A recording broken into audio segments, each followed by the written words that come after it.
Hey, Bo. Hey, Hey, Bo's being a dick today because he won't let me Uh-oh. do the show. He's an asshole, but I love him. All right. So this is a really historic show. This is our first ever. I'm putting him down now. Oh, get down, get down. There we go. This is our first ever sponsored show. And on the bottom of the screen, if it's formatted when it records the same way I'm looking at it now, we have Chuck Wilson, who is the owner and founder of the coolest guitar company ever, Bootlegger Guitar. Woo! Look how gorgeous this thing is. Let me get the headstock in there. It is Yeah. just an absolutely stunning guitar. And after I bought this guitar, I became really friendly with Chuck. We have each other's cell phones. We've chatted a handful of times. And we've been talking for quite a while, ever since I bought this guitar, of setting up a show exactly like this. And yeah, it's so great. And Bootlegger was kind enough to sponsor this show. So, Chuck, welcome to the show. thank you, buddy. Welcome. And I see you have we're going to take a deep dive into all the guitars, how you started the company. And then to my left on the screen, at least as it looks to me right now, we have an artist endorser, Marvin Sheats. So, Chuck, you are in Hermosa, California, right? Costa Beach, California. Beautiful. And then Marvin, you're in Detroit, Michigan. Yes, sir. Detroit Rock Motown. City. Motown. Beautiful, beautiful. Well, Oh, yeah. thank you for joining us too. Thank you for having me. So there's so much to cover tonight. But Chuck, let's start with you because you're a guitar player. We could see that because you're playing a guitar right now. But you have such a crazy career. Don't you race cars? Yes, I have performance rally racing. So you got this history. I think you do commercial real estate. Yeah, real And estate. and at some point, I guess you got bitten by the bug and you decided to create a guitar company from the ground up. Give us a little bit of the background on that. Well, let's see. I'm 65, so I started back in the era of the Beatles and the Stones, right? All right, so I got to cut you off because immediately Marvin and I have an issue with you. Because Yeah. if you look at this, Yeah, I was about to say. all right, and look at Marvin. Has to shine on top of his head there. This is Right. bullshit. You're a 65-year-old man. Show us your crown. Let's look at your crown. I got it, buddy. All right, that's an asshole. You could be a Oh, donut. real, man. Yeah, that is I have not no fair. idea. All right, A lot go of on. time- I'm sorry. A lot of time in the surf, I think. All right, so I picked up guitar, like a lot of us as kids wanting to meet chicks, right? I mean, play guitar and the girls will love you. But then you find out that's not the case, but still you like playing guitar, right? right. And I did use the word love. I'm trying to be an adult here on this show, but basically I was looking to score. Right. So anyway, yeah, I've always played guitar my whole life. And basically, I opened a recording studio in Los Angeles, and I was working with a lot of artists. I do gig, except for COVID. I have different blues bands, and I've toured or done shows with Iron Butterfly. So I have been paid to play guitar, even though that surprises me sometimes. But yeah, basically being a NAM member, which is the National Association of Music Merchants, I go to the NAM shows, meet a lot of people, and I started selling a few different brands out of my recording studio. Okay. And it's just kind of my nature, to like think, that this is cool, and I think, I could get into this. So I just started making connections and thinking about how I might break into the music guitar world and amp world, because I was not going to make it as a rock and roll star, or a blues performer anywhere so big. So I just started making connections and designing guitars, and I had no idea where it would go. So a funny thing in my chats with you, if you told me I forgot, but I didn't realize you also designed the guitars, and I'm seeing such a great not metamorphosis, an evolution of your guitar. So mine, I think, is what is this? First of all, I forgot, what is my model right here? Called the Hounder. That's the Gen 1 Hounder, and just a classic body style, like reminiscent from something like from the 50s, like a Supra or K type guitar that I would have seen for sale at Sears. It's an elongated body, and that design came from my love of Hound Dog Taylor's playing. Okay. The Six-Fingered Blues Man. If you ever get a chance to listen to Hound Dog, and he called his guitar the Hounder. There you go. And you know, one of the things, and again, I'm losing a little bit of my video signal when I hold it up, but there we go. The finish is just stunning. The workmanship is fantastic. And the design of the headstock, and I noticed the camera's catching it a little slower because we're on Zoom, but the wait, let me get it right there. There we go. It's a beautiful headstock. The reason it's shaking is because it's being bit by a dog, literally. So that's the shaking. It's not me. There's a dog biting it. But it's such a beautiful guitar. It's playable. And you made a decision, which I loved. You put some P90 pickups on there. What was your thinking behind that? Oh, I love P90s. I think they're underrated. Yeah. Everybody, for some reason, I mean, humbuckers are fine, and there's great humbuckers and there's boring humbuckers. Some are vanilla and some, have a good tone. But P90s, they're great pickups. Yeah, and it's funny because you look at so many old wonderful guitars, and only because of your guitar, it's like when you're car shopping, and let's say you're in the market for a Chevy. You notice every Chevy on the road. So now, everywhere I would go, I would start really noticing guitars with P90s. I'd be in a bar and I'd say, that's, and it's not that I didn't know they existed, but now I own 2 P90s on this guitar. Yeah. And you've really done a nice job, I think, in going from this, which is a very traditional old school guitar, and you've built many in that genre. And I'm looking right now, and you've got one of those cool, you've got the headless guitar, and I think Marvin's got one too, right? Is that what you have there? Yeah, this is the Spade. Yeah, hey, Marvin, we're Spade brothers. There you go. Yeah, I got the honey right next to the wall. Yeah. And I can't wait to get my hands onto some of those newer ones. But I like what you're doing here, and it really harkens back to what we saw as Kramer, as an example, went from the 70s to the 80s, right? Mm-hmm. They had this sort of the very different the aluminum split neck, right, which was a very different kind of guitar. Right. And then they connect with the late Eddie Van Halen, and they moved into sort of more modern guitars with tremendous success. Became the number one. I think they were number one in the world. And you're doing something, but with your own flavor, which I think is absolutely fantastic. Well, yeah, thank you. I dig vintage guitars, but I also dig modern guitars. So I just dig guitars. So yeah, right. I started doing really vintage-esque styles, like bringing back styles. I mean, I don't want to build another Strat or, SG or, I mean, it's just pointless to me to do copy guitars. Right. Plenty of people doing that. So even going back to my racing, I designed parts and cars, styles and different things. And, I wasn't copying anybody. And to this day, we build race cars, custom race cars in my shop in Florida. So I'm more of a mindset to be aggressive and take older styles and rejuvenate them, or design new modern styles. And if they flop, they flop. Fortunately, they haven't. But I'm not really worried about making the next glazed donut. Right. That's a great metaphor there. It doesn't turn me on. It just doesn't really interest me. Well, it's funny because I think the people professionally who have the most success are those who aren't seeking success so much as being authentic to their way. Mm-hmm. I mean, hell, on this show, we spent 5 minutes prepping because I don't believe in prepping, at least for something like this. I want it to be organic. Right. And we are what we are, and we're not what we're not. And that's what Bootlegger is. But when I got this guitar, I've owned, I think I once counted maybe 30, 35 guitars in my guitar playing life. And this is my favorite. Thank you. Yeah. It's just from the style to the craftsmanship and the originality of it. Awesome.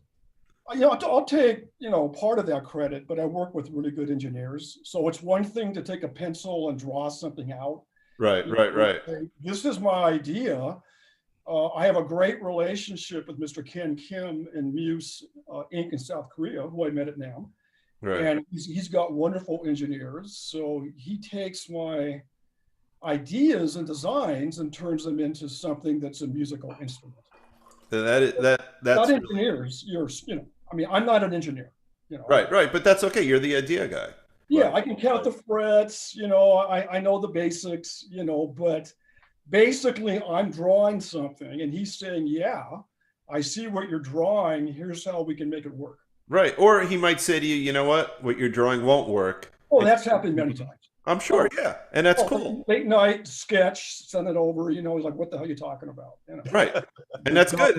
And you You've want done LA guy. I'm not building that. right, right. And you want someone who's going to have the balls to say to you, that ain't going to work. You don't want a yes man. Oh no, Yeah. no. We're now in business together, pretty much. I mean, That's great. I had to fund builds. Now I'm not as much funding up front as he's building with me, and we're like a partnership in this. So it's wonderful. That's great. And let me say, yeah, what's that? it's a great factory. I mean, I was building amps and such in China, and I stopped doing that. Now everything is built out of the South Korean factory for many reasons. That's great. Yeah, and we're gonna in a bit I want to talk about your amps because I've been watching on social media. You guys are doing some really nice stuff there. Let me switch to you, Marvin. So let me ask you this. First, I want to ask how you connected with Chuck, and let's get a little bit of your musical journey. Well, I started playing guitar back in high school, and had a band, Inner Spirit Project, and time goes on, and I got into headless guitars. Okay. A friend of mine, a good friend of mine, awesome guitar player here in Detroit, Torrance Carey.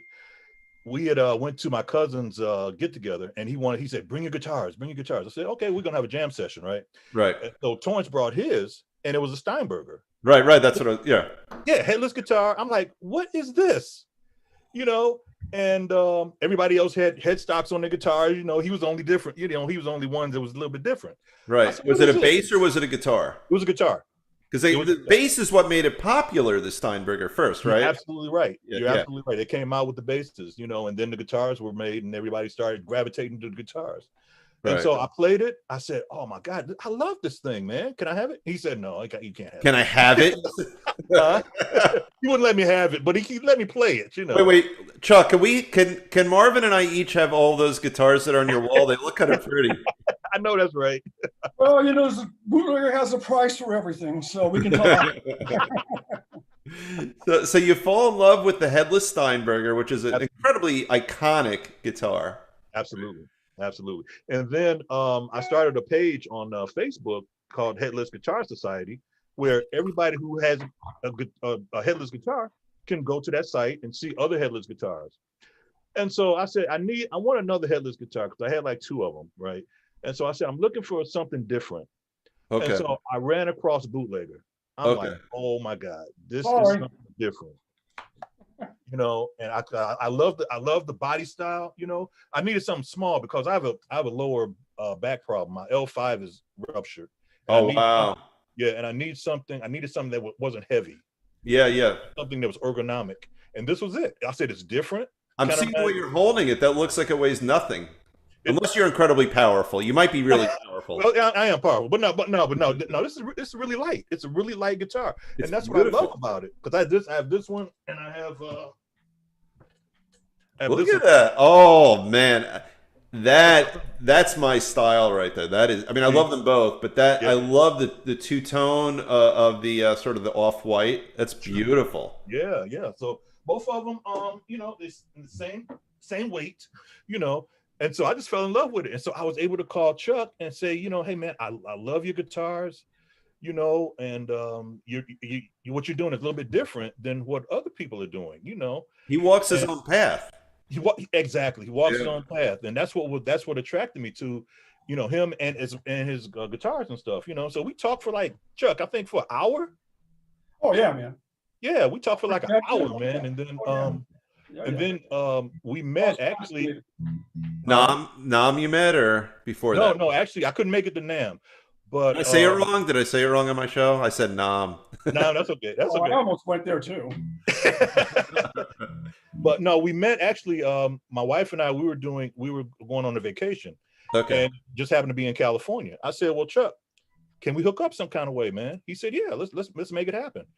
And so we met in California and we talked some more. We went out to lunch, and my wife and myself, we went to lunch and we had a good time, and we talked about the future and listening to him in terms of what he wanted to do with the company and what his vision was for the company was awesome.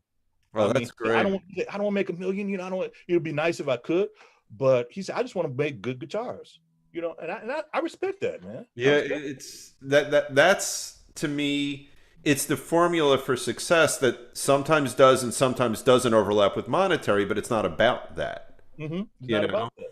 So yeah, and so from the headless guitars, I said, I need another guitar. I need a more a jazzy guitar, Right. arch top or like a hollow body. And so that's when I got. Oh, I love this guitar. Oh my, that's like an ES-ish, but it's nicer looking. Man, this guitar, and see what I love about this guitar. I always loved guitars that had a separate volume and tone control. Yes. Look, oh, that is gorgeous. Give us like a Vanna White. Show, do your hand and show us the. Let's see the back of it. That is beautiful. Okay. Oh, that's really stunning. And you've got the white trim that I've got on mine, right? Which is really sharp. Exactly. And another thing that I really liked about this guitar, or I love about this guitar, is that the pickup selector is right here. Yeah. Where it's reachable. It's not at the top. No, it's better. And the funny thing is on Fenders, I put one of their volume pots right here. So on the few Fenders I've owned over the years, I've gotten rid of it because when I play, my pinky would hit it. Right.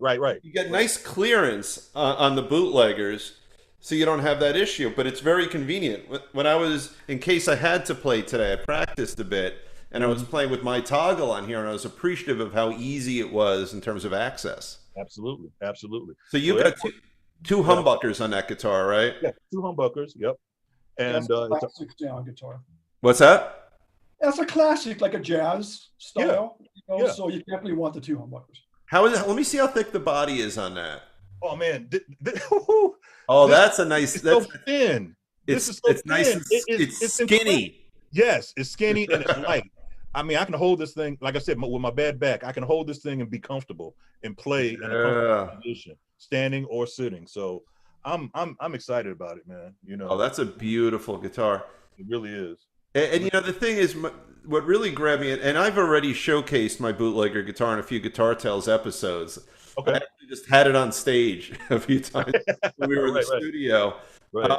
But when there is that homage to the old style of guitars, it's done right. Absolutely. Totally agree. So let's talk about your musical journey. What style do you play? What are your interests? Who are your heroes? That kind of stuff.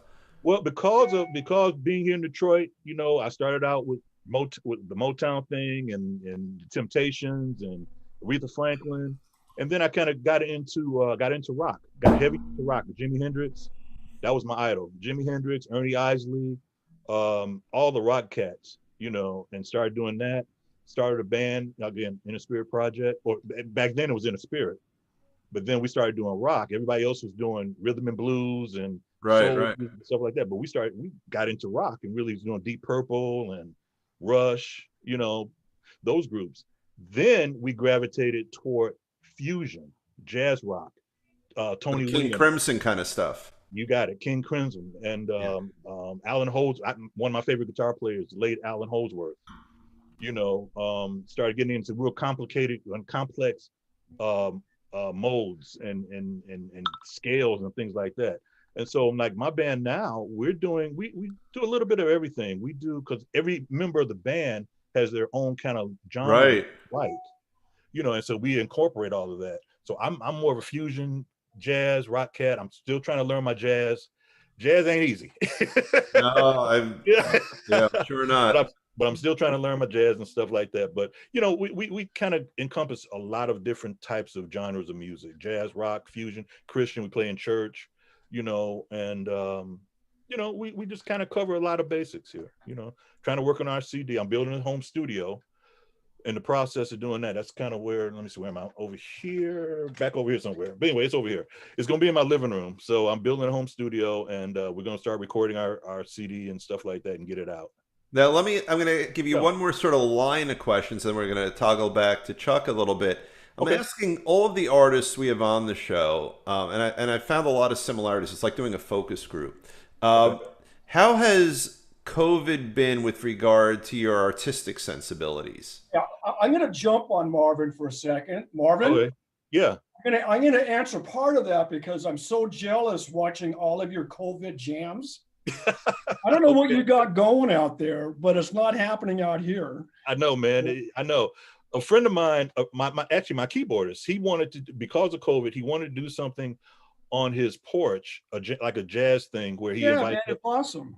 Where he invites people over. Everybody socially distanced. Everybody had their mask on and stuff like that. I've watched a few. They're cool. Yeah, I'm jealous, man. And so, we wanted to do that. But I mean, being home, and being home, I'm able to really sit down and really focus on playing and really getting, what I want to do out, And it's a shame that we can't go and socialize like we want to, like we used to. But it still just gives me a chance to kind of go inside myself and see, what do I want to do? What type of music do I want to do? We got to get our CD out. Because I don't want to be a downer. I don't want to be but Chuck knows this, but I don't want to be a downer in this respect. But I lost my wife in March. Oh, I'm sorry. Yeah. And I stopped playing guitar. I stopped playing guitar for a while, and that was the first thing my wife said. She said, look, you got to get your CD out. Don't ever stop playing. But just me. Yeah, you got to deal with that. That's hard. Deal with that. I'm still going through it, but talking with Chuck and getting, talking with the guys and doing stuff, building my studio and stuff, that helps. It's cathartic for me. I mean, you could, you can use your art to process exactly like that. Yeah, absolutely, that's hard, though. absolutely. So yeah, that's what I'm looking at. That's what we're doing, and that's helping me out a lot, So I'm just trying to make it happen. Do you feel like, has COVID and the isolation that it creates, there's the negatives, which is we're all in varying degrees isolated. Right, but right. Has there been any benefit to your artistic sensibilities that you've gotten from that? Yeah, it allows me to be able to study more and think. Okay. Yeah. Process a lot of things, learn things that I didn't know before, where I'm always ripping and running, going here and there. Now, since, we're kind of at home, I can kind of like just sit back and study a little bit and learn more and listen to more guitar players, listen to more musicians, and pretty much kind of, see what they're doing. Right. I can utilize that. And it's just studying more, praying more, I'm praying more, and that's a blessing, but it's just I'm you, like I said, you want to get out and perform because that's what musicians do. That's what we do. Right. But because of this, we have to kind of take a step back and kind of go within ourselves and see what we can do, and benefit from it. Right. And I feel like, there will come a time, we don't know when, and, a year from now, maybe, whatever, when life begins to look a little more like it used to, and maybe we, on some level, come back a little stronger. Yeah, I agree with that 100%. And you might come out of this a better guitar player / artist. It'd be a good thing. It'll be a good thing, Oh, go on. I'm sorry. No, I would say it'd be a good thing, and I just want to be able to perform in front of people and have people like it, and appreciate, what we do as bands and what have you.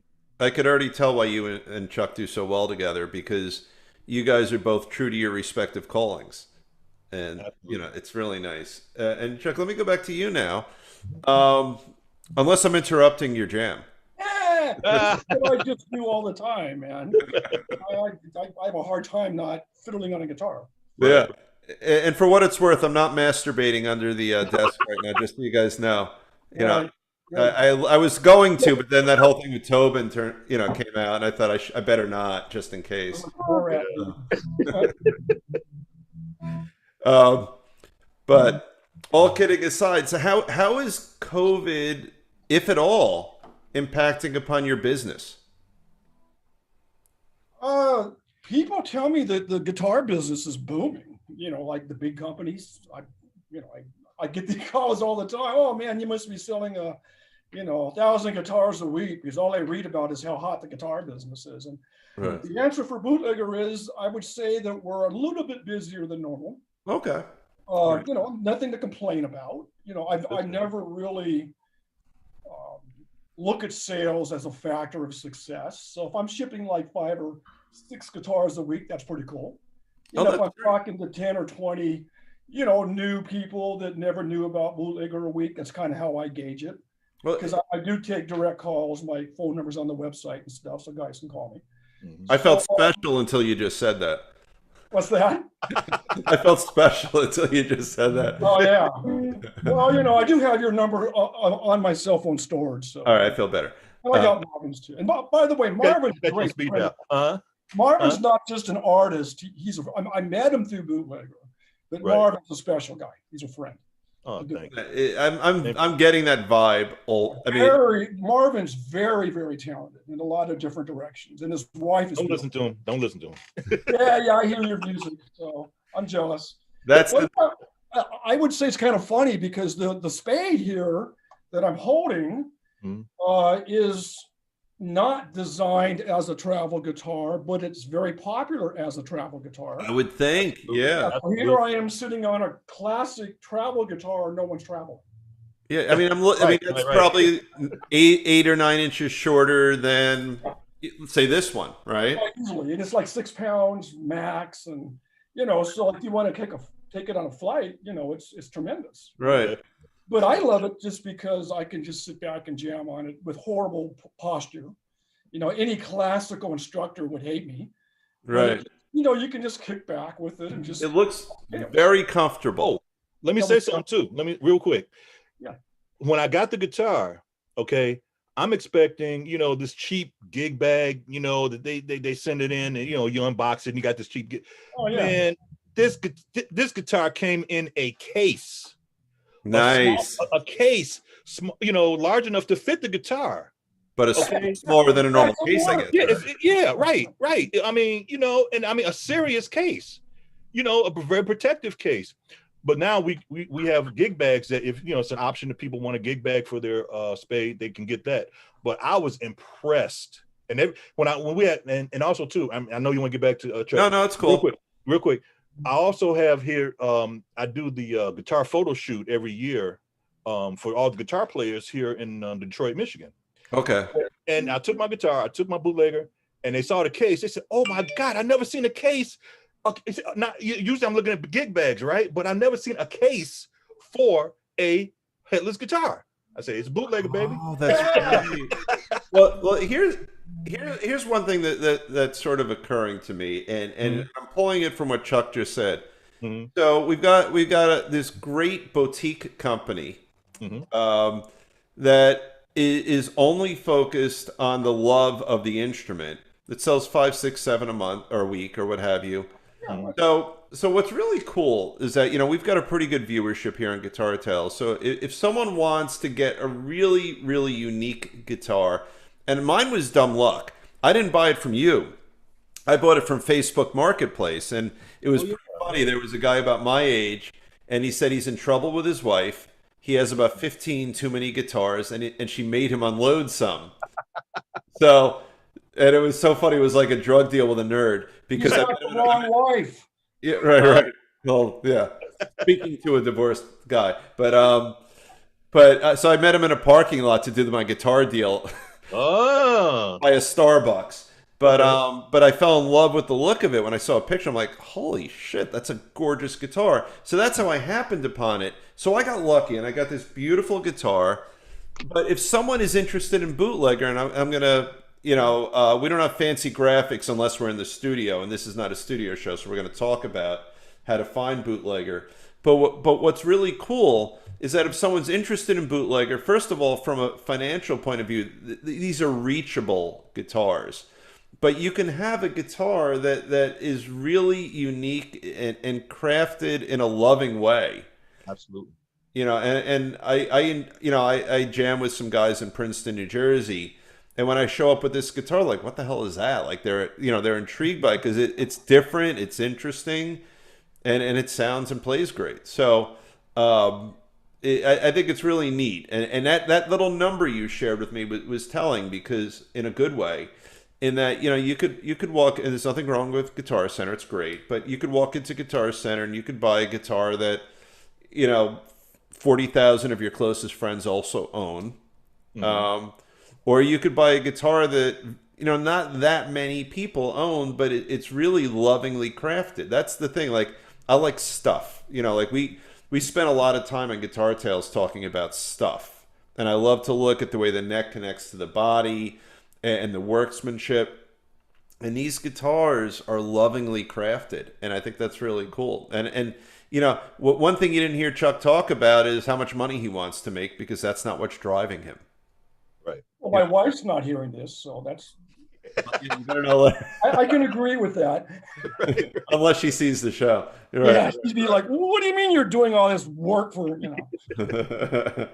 So, you know, the reality of it is, and I appreciate the kind words, but the reality is, you're buying it for me. I am Bootlegger Guitar. And do I really want to deal with unsatisfied people? mm-hmm. Right? Yeah. You know, so people buy my guitars, they become my friends. I got friends around the world. I got a guy right now in Switzerland. Okay. One of these two. I don't know how it happened, because I play the guitar before I ship it, but somehow the neck got cracked. Okay. Here in Switzerland. Wow. So the cost of shipping it back here is prohibitive. So I'm talking to his tech, you know, and together we're going to get the guitar fixed.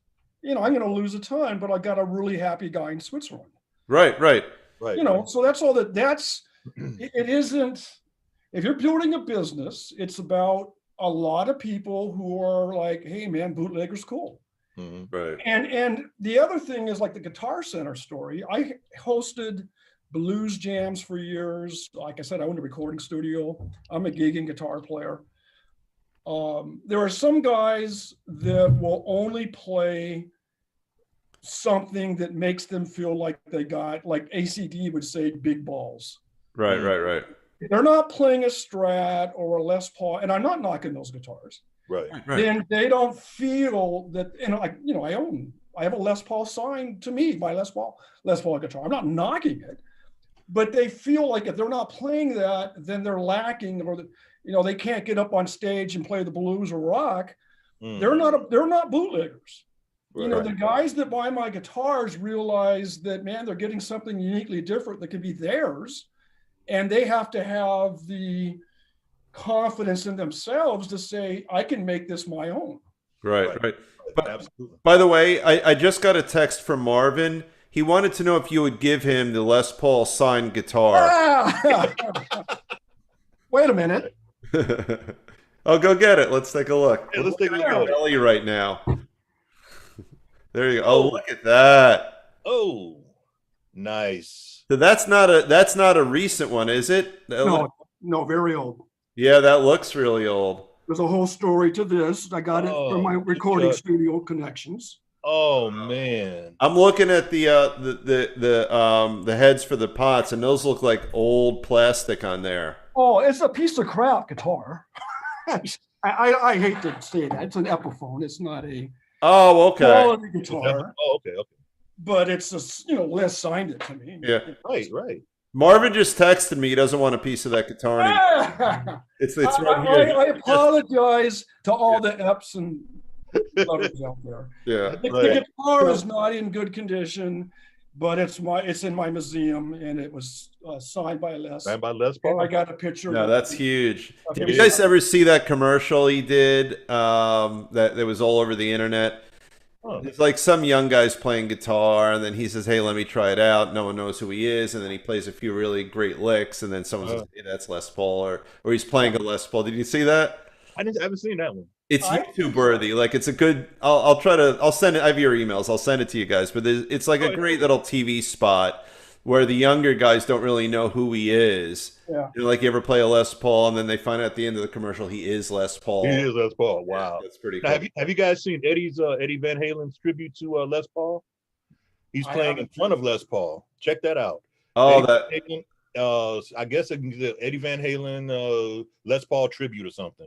But Oh, it's on- that's pretty cool. That's oh pretty man, cool. On a sideline to Eddie Van Halen, he's a phenomenal guitar player. They Yeah. say one of the greatest. I'm not doubting that at all.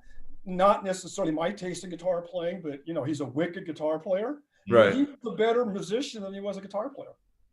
He was like underutilized. Yeah, he was a good keyboard. He was a great keyboard player. For Keyboard that. player. He was Right, a classically right. That's true. trained, That's true. keyboard player. It's like, it's And he almost a played shame. It's like Jimi Hendrix was going into jazz.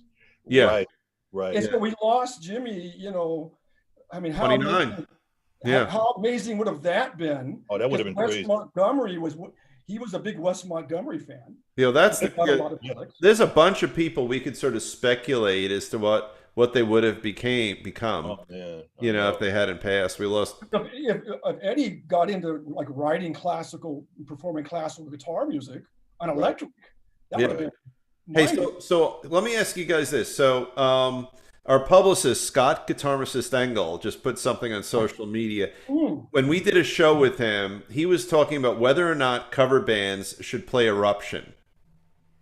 Ah, So let's take our little poll. Scott just posted, we're recording today on, I have to look at my computer. It's October 22nd, 2020. So today's the day Scott posted it. Let me start with you, Marvin. Should cover bands play Eruption? In tribute to Eddie, I would say yes, but make sure you practice and you have everything down, the notes, the tapping, everything down before you introduce it to the audience. That makes sense. All right. Yeah, and I won't give I posted my little response. So, Chuck, what's your feeling? Do bands play Eruption? Should they play Eruption, I should say? Oh, that's sure, yes, but as it was just said by Marvin, it's something that you have to pay homage to, because it's not like a blues song that can be played many different ways. Right. You have to play it the right way. the way they play. Ain't kidding. But Yeah. this is my guitar. Ugh, Oh, look at that. I If know. you're gonna play Eruption, then you need this guitar. That is gorgeous. Look at Hold on, you know what's great. let me wipe my mouth here. So- I love that guitar too. Gotta have the Loved- Poet Rose here, the double locking tuners. I did not design this guitar. I'm not Okay. going to take credit for it. It was I co-designed it. But you know what? You know what shocked me in a good way about the guitar? There was a reveal you did not intend. So I'm looking at that body style and I'm expecting a 6-in-line headstock. No, this is the new. And I got a 3-on-3, which was really cool because it's different. Well, there's a story also to that, because the headstock that you have, Yeah. I had polite complaints from other builders I won't name that said that headstock was too close to theirs. Really? Oh. I had to come up with something that would be uniquely bootlegger to avoid what's happening with a lot of lawsuits these days. Right. That makes sense. Yeah. So I went to a 3x3, which works on all my vintage guitars. Mhm. Yeah. Then when Steve Stein and Reno Paulson and I designed this guitar, I said, well, we can't put an Ibanez-esque head on it. We can't put something that, PRS type head on it. Yeah. So I just said, what do you think about just going with the new, 3x3? And, it's guys are digging it. Let's look at the ass. Show us the ass of your guitar. Turn it around, flip it. Very nice. That's really funny because I'm looking at myself in the reflection, which Yeah, makes it less attractive. Right. yeah, it's blue flame. We have it coming out now in a red flame, which is next to demonic. I mean, it looks really badass. Yeah. And then we have one coming out in a natural wood. That would be my taste. Yeah, with all of the beautiful grain work and such. You have permission to FedEx me, you know. Yeah. We'll There you talk. go. So yeah, so this, we're talking about contemporary type style of music. Yeah, look at Bootlegging that. now I like that. You know what I like too? I like how far apart the machine heads are. That's a cool look to it. Mhm. Cool. So, one of my favorite things about Guitar Tales, because we're just a bunch of folks chatting about guitar, time flies. I'm looking at my computer now. We're 46 minutes in. See, And that flies when you're having fun. thanks to this, it Yeah. flies. But so before we wrap up, Yeah. how do we find? First of all, Marvin, let's talk to you first. How do we find you and your great music? Well, my website is the band's website is Inner Spirit Project. Inner, INNER. Yes, and then project project.com. Okay, innerproject.com. Innerspiritproject.com. Inner Spirit Project. Okay. I'm sorry. And then I'm on Facebook. I mean, you can always look me up on Facebook, Marvin Sheats. I saw that, right. Yeah, SHEATS. And then the band is on Facebook as well. Good. So yeah, we're all All over right, the place. perfect. And what we'll do is, just so you guys both know, is we're going to set up a Facebook watch event for this episode, and we'll make sure you guys through Facebook are connected to it. And what we do is we actually have people live watching sort of a replay of what we just taped here. Okay. And again, we edited out. No, I'm kidding. We didn't edit anything. So, in a bootlegger guitar, I already know the answer, but just give us a few places where people can find out about bootlegger, and if they're interested in taking a look at your product, how do they find it? Yeah, well, we're bootleggerguitar.com or just Okay. Google bootlegger guitar. You're not going to find us in stores and such. We're just too small. And every time I've looked at distributorship or getting into stores, it just becomes too expensive for buyers. Right, So, right. yeah, I just sell direct, Yeah, and Beautiful. if there's any issue, Prices I are great. keep it back. Yeah, It's- prices are great. And I think I found you on Facebook. That's how you and I connected, right? Yeah. Beautiful. I do. Yeah, I'm great on social media. Perfect. And look, I want to thank both of you guys for coming. And Chuck, in terms of, it's an historic event for our little show here, and that this is our first ever sponsored show. So we want to thank Bootlegger Guitar for supporting Guitar Tales. Cool, brother. All right. Pleasure. And Marvin, thank you too. This has been a really fun Marvin. show. Time It has flew. It absolutely flew here. I'm going to hit the end record button. We'll keep chatting, but no one will know what we talk about after I hit end record. All right. So have a good night, guys.